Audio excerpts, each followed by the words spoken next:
السلام علیکم. وعلیکم السلام ورحمۃ اللہ. حضرت آپ سے کچھ سوال پوچھنا تھا. یہ عمران خان کی جو تقریر ہوئی ہے UNGA میں، اس کے بارے میں کوئی سوال پوچھنا تھا آپ سے کچھ. جی بالکل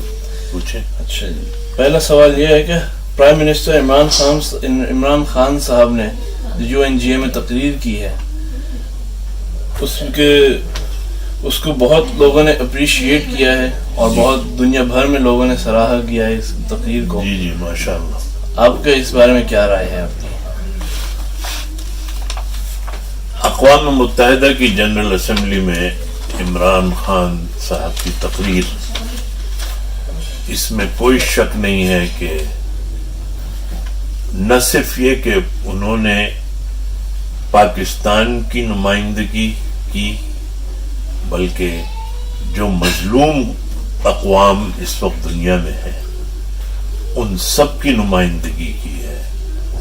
کشمیر کے مظلوم لوگوں کی نمائندگی کی ہے. اور میں اگر یہ کہوں کہ اس دفعہ عمران خان صاحب کی تقریر سے ایسا محسوس ہوتا ہے کہ 1977 سے لے کے اب تک ایسا لگتا ہے کہ اقوام متحدہ میں کی جنرل اسمبلی میں خاص طور سے پاکستان کی نمائندگی ہوئی ہی نہیں. یہ غالباً 77 کے بعد سے پہلی دفعہ ایسا لگا کہ جب پوری دنیا میں پھر پاکستان کو کسی نے اچھے ناموں سے یاد کیا اور اس کی لیڈرشپ کی تعریف کی. اس کی صرف وجہ یہ ہے کہ 77 میں ذوالفقار علی بھٹو صاحب نے جو جمہوریت کی داغ بیل اس ملک میں ڈالی تھی، 77 میں انہی لوگوں نے جو اب مخالفت کر رہے ہیں، انہی لوگوں نے اسی قسم کے عناصر تھے جو نظام مصطفیٰ کا نعرہ لگا کر اور کسی طور کوئی کمپرومائز کرنے کو تیار نہیں تھے، اور انہوں نے اس پٹری سے اس گاڑی کو اتارا جمہوریت کی. اس سے قطع نظر کہ انہیں اس سے کوئی بحث نہیں تھی کہ ملک کی جمہوریت کا بیڑا غرق ہو چاہے ملک کا بیڑا غرق ہو، اس سے کوئی غرض نہیں تھی. اور انہوں نے اس ایک آمر کو لا کے بٹھا دیا اور پھر ملک جو ہے وہ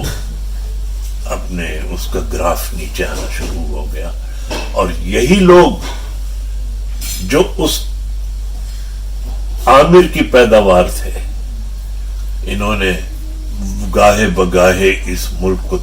مطلب اس میں اقتدار میں آتے رہے اور اس ملک کی جڑیں کھوکھلی کرتے رہے اور اس ملک کو اس درجہ لا کے کھڑا کر دیا تھا کہ مورلی پورا ملک جو تھا وہ ڈاؤن تھا. اکنامیکلی، ادارے، کوئی چیز لے لیجیے آپ، اس وقت ملک کی کوئی بھی ملک اس قابل نہیں تھا. بلکہ میں تو کہوں گا کہ لائف سپورٹ پہ ملک جب تھا تو پتہ یہ چلا کہ انہوں نے سارا جو جتنے سالوں میں جو ان کے اداروں کو تباہ کیا، ملک کی جڑوں کو کھوکھلا کیا، تو انہوں نے یہ کیا. لیکن اب عمران خان صاحب کی تقریر کے بعد ایسا لگتا ہے کہ پھر پاکستان کو ایک آواز ملی ہے، مسلمانوں کو ایک آواز ملی ہے، اور مظلوم قومیں جو اس وقت دنیا میں اپریسڈ ہیں ان کو بھی ایک آواز ملی ہے. اور میں بھی سمجھتا ہوں کہ نہ صرف پاکستان میں بلکہ پورے عالم اسلام میں، اور عالم اسلام کے علاوہ بھی جو انہوں نے ان لوگوں کو ریپرزینٹ کیا ہے، کہ جیسے مثال کے طور پہ ہندوستان کی عیسائی قوموں کے بارے میں یا ہندوستان کی جو اقلیت کی قومیں ہیں ان کے بارے میں انہوں نے اس کا ذکر کیا ہے. تو یقیناً انہوں نے پوری دنیا کی آواز اٹھائی ہے اور پوری دنیا کی ان کو پذیرائی ہوئی ہے. اور میں یہ کہوں گا کہ انہوں نے پاکستان، یہ ایک بہت بڑا اعزاز حاصل ہوا ہے پاکستان کو کہ وہاں سے ایک ایسا لیڈر کھڑا ہوا ہے کہ جس کو پوری دنیا میں اتنا دیکھا گیا، اتنا سنا گیا اور اتنا سراہا گیا، تو یقیناً اس میں کوئی شک نہیں ہے۔ اور میں بھی یہ کہوں گا کہ پرائم منسٹر عمران خان صاحب نے حق ادا کیا ہے، اور پاکستان کی جو صحیح نمائندگی ہونی چاہیے تھی اقوام متحدہ میں وہ انہوں نے کی ہے، اور پاکستان کو جس قسم کے خطرات ہیں اور جس قسم کی ٹیڑھی نگاہیں پاکستان کی طرف ہیں اس کا انہوں نے وہاں پہ آواز کو پہنچایا۔ میں سمجھتا ہوں کہ یہ بہت ہی عظیم جو لیڈر ہے یا عظیم قائد جو ہے وہی یہ بات کہہ سکتا ہے۔ صرف پاکستان کے لیے نہیں، یہ پورے مسلمانوں کے لیے، اور نہ صرف مسلمانوں کے لیے بلکہ وہ قومیں کہ جن کے حقوق کہیں پر متاثر ہو رہے ہیں ان کے لیے بھی یہ انہوں نے ریپرزنٹیشن کی ہے۔ میں سمجھتا ہوں کہ یہ واقعی قابل تعریف اور اچھا، دوسرا سوال یہ ہے کہ کچھ لوگ جو ہے پرائم منسٹر صاحب کو کہتے ہیں کہ وہ یہودی ایجنٹ ہیں اور وہ بہت یعنی کہ بہت انیکسپیرینس پرائم منسٹر ہیں، تو اس بارے میں آپ کی کیا رائے ہے؟ اور جو لوگ کہتے ہیں یہ ان لوگوں سے آپ کے لیے کیا کوئی پیغام؟ آپ دیکھیے، جو پرائم منسٹر عمران خان کو یہودی کا ایجنٹ کہتے ہیں، یہودیوں کا، میں سمجھتا ہوں کہ جتنی دفعہ عمران خان نے بات کی ہے پورے ملک میں بھی اور اقوام متحدہ کی جنرل اسمبلی میں بھی، انہوں نے اس سے زیادہ کوئی بڑا ثبوت نہیں ہو سکتا کہ انہوں نے کہا کہ میرا عقیدہ ہے لا الہ الا اللہ، اور جن کا عقیدہ لا الہ الا اللہ ہوتا ہے وہ آخر دم تک لڑتے ہیں۔ اس سے انہیں بحث نہیں ہوتی کہ ہماری تعداد کتنی ہے، ان کی تعداد کتنی ہے۔ ہمارے جن کا عقیدہ لا الہ الا اللہ پہ ہوتا ہے وہ اللہ پہ توکل کر کے لڑتے۔ اس سے زیادہ میں سمجھتا ہوں کہ ان لوگوں کے منہ پہ تماچا نہیں ہو سکتا اس سے بڑا کہ جو عمران خان نے وہاں پہ اعلان کیا ہے کہ جو لوگ یہ یہودی کا ایجنٹ اور دوسری قوموں کا ایجنٹ کہتے ہیں، میرے خیال سے اب ان کے منہ پہ اتنا بڑا تماچا ہے یہ کہ ان کو اب چاہیے کہ اپنے گریبانوں میں منہ ڈالیں اور شرم سے ان کو ڈوب مرنا چاہیے۔ اور اس میں خاص طور سے اس میں وہ عناصر ہیں کہ جنہوں نے پاکستان کے جنم کو آج تک تسلیم نہیں کیا۔ یہ اس میں علماء بھی ہیں، ایک مذہبی پارٹی کے آج کل وہاں اپوزیشن کے لیڈر بھی بنے ہوئے ہیں، انہوں نے پاکستان جب سے بنا ہے 47 سے، ان کے والد صاحب نے بھی، ان کی پارٹی نے بھی پاکستان کو آج تک بھی تسلیم نہیں کیا، اور بلکہ انہوں نے نہ صرف یہ کہ اس وقت مخالفت کی تھی، آج تک بھی انہوں نے یہ بات نہیں کہی، بلکہ ان کے مدارس میں یہ سکھایا جاتا ہے کہ قائد اعظم محمد علی جناح کو قائد اعظم کہنا یہ جائز نہیں ہے۔ یہ اپنے طلبہ کو یہ سکھاتے ہیں۔ تو جو اس قسم کے ذہن بنائیں گے وہ یقیناً ملک کی دشمنی میں حد درجہ آگے جائیں گے۔ لہذا اگر وہ یہودیوں کا ایجنٹ کہتے ہیں انہیں، یا ان کو اس قسم کے ان سے کہتے ہیں، تو ان سے کوئی بعید نہیں ہے کہ انہوں نے یہ کسی کے ایجنڈے پہ کام کر رہے ہیں کہ اس ملک کی جڑیں کھوکھلی کی جائیں، کانگریس کی ذہنیت کو یہاں کا پرچار کیا جائے، اور یہاں اس ملک کو جو ہے کسی طریقے سے اس کو ختم کیا جائے۔ تو یہ میں سمجھتا ہوں کہ پوری قوم کو چاہیے کہ ان کی ان باتوں کے اوپر کان نہ دھریں، ان کے اوپر اللہ کی طرف سے میں سمجھتا ہوں کہ اللہ نے ایک ایسا ہمیں لیڈر دیا ہے کہ جس نے جو اتنا ذہین اللہ تعالیٰ کا شکر ادا کرتا ہے، اس نے کبھی اپنی بڑائی نہیں دکھائی، اور اس نے کھڑے ہو کے پوری دنیا کو للکارا ہے، پوری دنیا کو وارن کیا ہے کہ دیکھیں پوری دنیا اس سے متاثر ہو سکتی ہے۔ تو ان کی طرف میرے خیال سے ان کے لیے میرے صرف یہی پیغام ہے کہ انہیں چاہیے کہ وہ ڈوب مریں اور پیپلز پارٹی والے خاص طور سے جنہوں نے یہ کہا کہ ابھی ہماری سیاست اتنی پرانی ہے، ابھی آپ عمران خان صاحب، ابھی آپ نئے ہیں سیاست میں، آپ نا تجربہ کار ہیں، اس پارٹی کے وہ جو ایک چھوکرے کے سامنے بیٹھ کے اپنی گردنیں جھکا کے بیٹھتے ہیں، جن کو وہ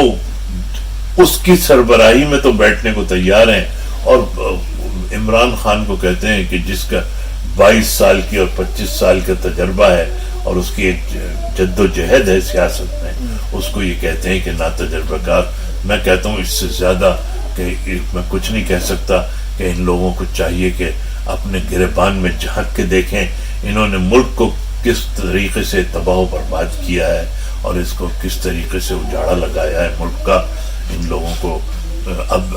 پوری قوم ان لوگوں کو سمجھ گئی ہے، اور میں سمجھتا ہوں کہ مجھے صرف ان لوگوں سے یہ کہنا ہے کہ اب خدا کے لیے عوام کا پیچھا چھوڑو، عوام کو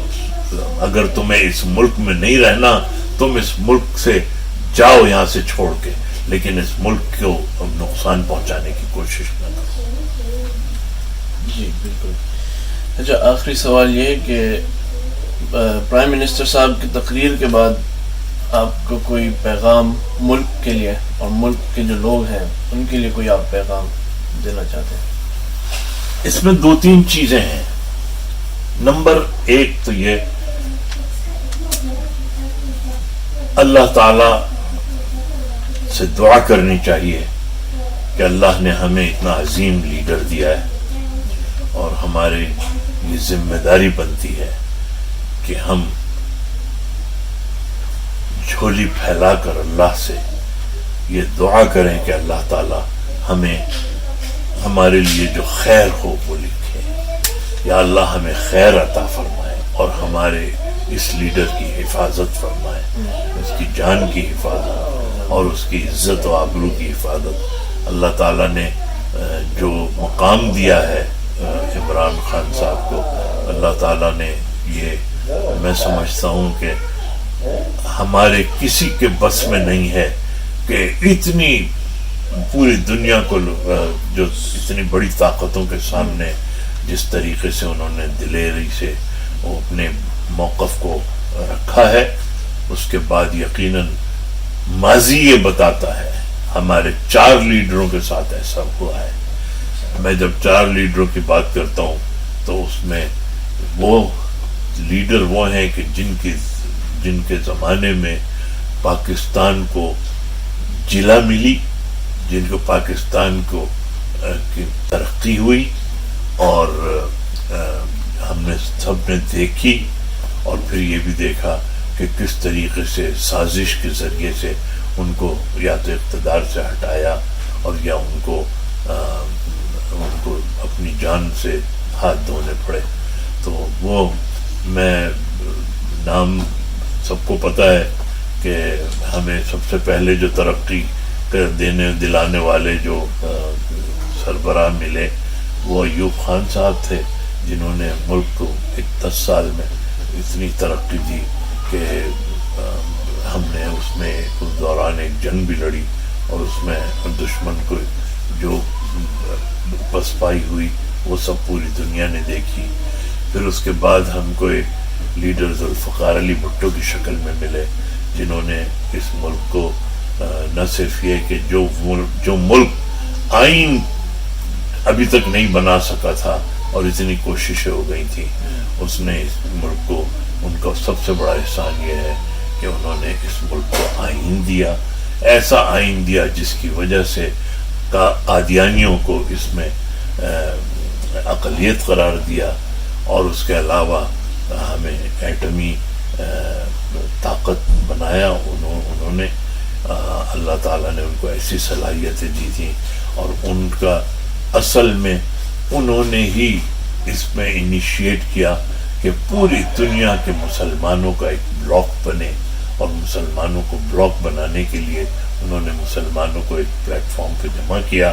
اسلامی سمٹ کانفرنس جنہوں نے دیکھی، انہوں نے آج بھی انہیں یاد ہوگا کہ کتنی شان سے انہوں نے اسلامک سمٹ کانفرنس پاکستان میں کی، اور کس طریقے سے سارے لیڈران جمع ہوئے. آج آپ دیکھیے کہ وہ سارے لیڈر جو اسلامک سمٹ کانفرنس کے تھے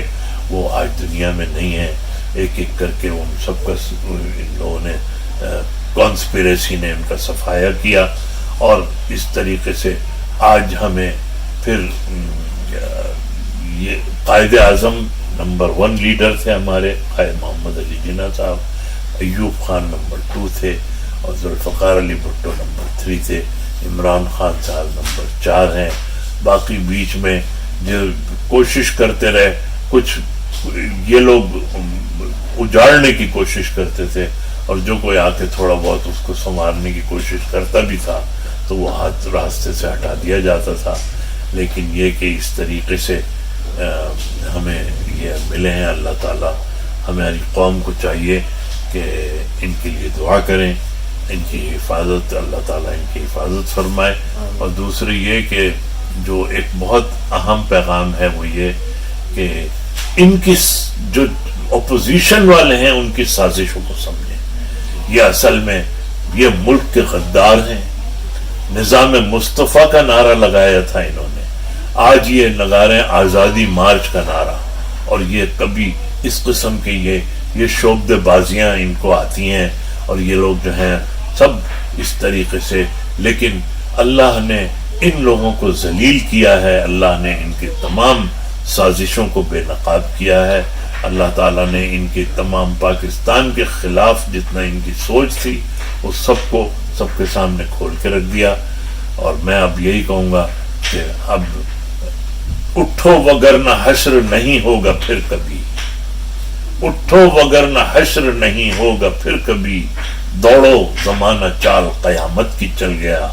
اب ہمیں چاہیے کہ ہم ہوش کے ناخن پکڑیں اور ہم اپنے ملک کو اور اپنی حکومت کو اور اپنے اداروں کو اور اپنی فوج کو, ہم سب کو ان سب کے ساتھ کھڑے ہوں. پوری قوم کو چاہیے کہ اس وقت ایک آواز اور ایک عمران خان صاحب کے ساتھ اپنی آواز سے آواز ملائے, اور انشاءاللہ ان سب کو ذلیل و رسوا ہوتے دیکھیں گے آپ کہ انشاءاللہ یہ لوگ سب ذلیل و رسوا ہوں گے, اور پاکستان انشاءاللہ پھر آگے بڑھے گا, اور اللہ تعالیٰ کی اسے تائید اور اس کی مدد اللہ تعالیٰ کی شامل ہوگی انشاءاللہ. بہت بہت شکریہ مولانا صاحب, آپ کا بہت وقت آپ کا لیا, آپ نے بہت. جی آپ کا بھی شکریہ, آپ نے مجھے موقع دیا کہ میں میں چاہتا تھا کہ عمران خان صاحب کی تقریر کو یقیناً میں اس کی روشنی میں کوئی پیغام سب تک پہنچاؤں. آپ کو بھی شکریہ, بہت بہت. بہت شکریہ.